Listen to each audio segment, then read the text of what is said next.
in the first place, and even if it's things we would not be doing now in government. And that is, that is the nature of reality of taking a responsible approach to whatever the circumstances we are in at the time of the next general election, at the time we are setting out a manifesto.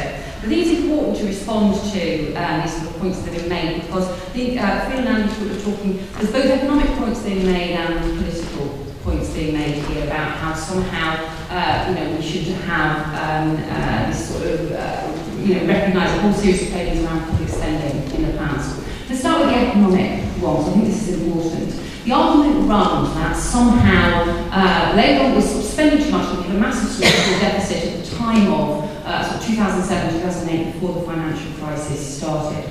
What happened when the financial crisis happened and the banks came crashing down was you suddenly had about a 40 billion drop in tax revenues, massive drop in tax revenues because of what happened in the financial crash. We didn't know that was going to happen.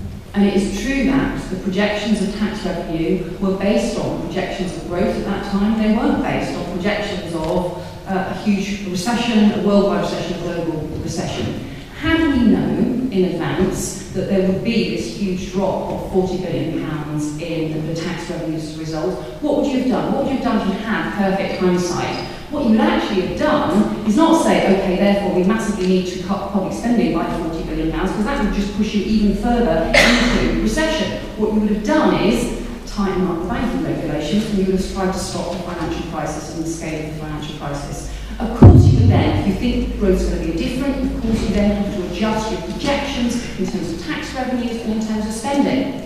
Of course you do that.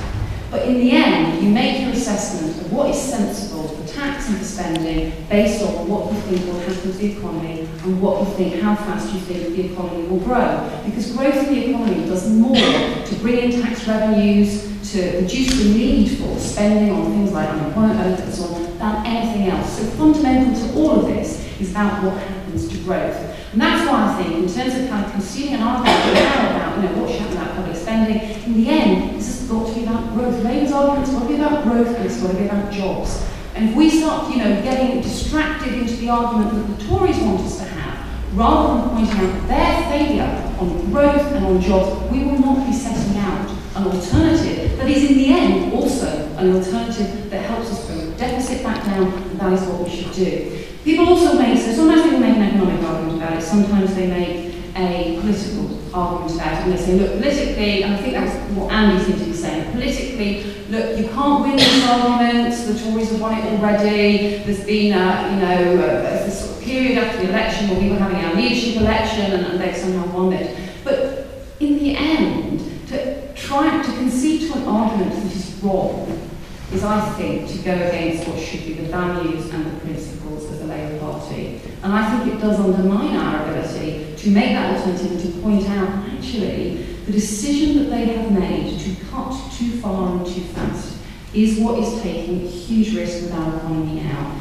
At a time when the IMF, commentators across the world, and commentators across this country are increasingly thinking, actually, George Osborne has got it wrong. At a time when the things that Labour have been saying are actually now being proved to be right about the risks of the economy, is that the time for us to suddenly say, politically, we're losing the argument and we're going to start saying something that we don't believe to be true just in order to somehow get credibility? You don't get credibility by saying things that are not only wrong, but are going to be proved to be wrong by the mistakes that the Conservatives are making right now. This is hugely important to us, and we mustn't get this wrong.